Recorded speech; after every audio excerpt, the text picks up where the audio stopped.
And so ever since the English Revolution, the German royals and the German Jewish bankers have had a close relationship, particularly in Britain, and Waddesdon is a classic example of that.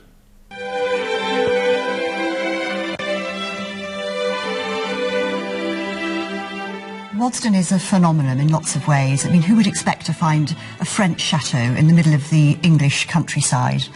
And it's very much the vision of one man, Baron Ferdinand de Rothschild, who acquired the estate in 1874 and set about creating a place in the country where he could bring friends and family to entertain them at weekends.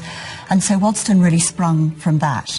But he chose Buckinghamshire because he knew the county very well. Other members of his family had already started to build the most extraordinary houses in the vicinity. In fact, Buckinghamshire was often referred to as Rothschildshire in the 19th century because so many members of the family lived here.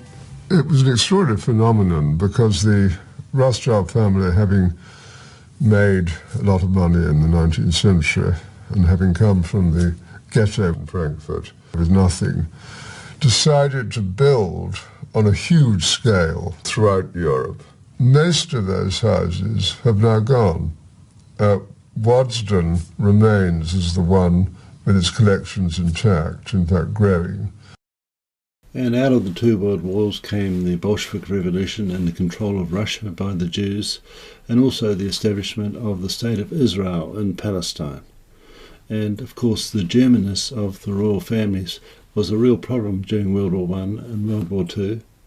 Buckingham Palace is slamming newly released footage showing the Queen giving a Nazi salute. The black and white film was taken more than 80 years ago, but has just been published by a British tabloid newspaper. The palace says the footage is misleading, but the Sun newspaper is unrepentant. Rachel Parkin reports. At 89, Queen Elizabeth probably thought she was safe from scandal, until this mothballed footage released by The Sun that appears to show her aged about 7, mimicking a Nazi salute. That family in the home movie, her mother, younger sister Margaret and uncle Prince Edward, a man notorious for his right-wing sympathies. After abdicating in 1937, Edward travelled to Germany with wife Wallis Simpson, visiting Hitler at his mountain retreat. And although no Nazi salutes are seen here, swastikas and portraits of the Führer abound. That was a controversial trip, and release of the latest pictures has reportedly disappointed Buckingham Palace, a source saying they must be taken in the context of the time. No one at that time had any sense how it would evolve, they said. To imply anything else is misleading and dishonest.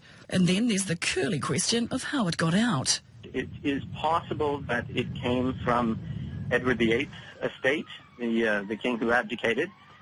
When he did, he became a private individual, and much of his property may have become accessible to the public.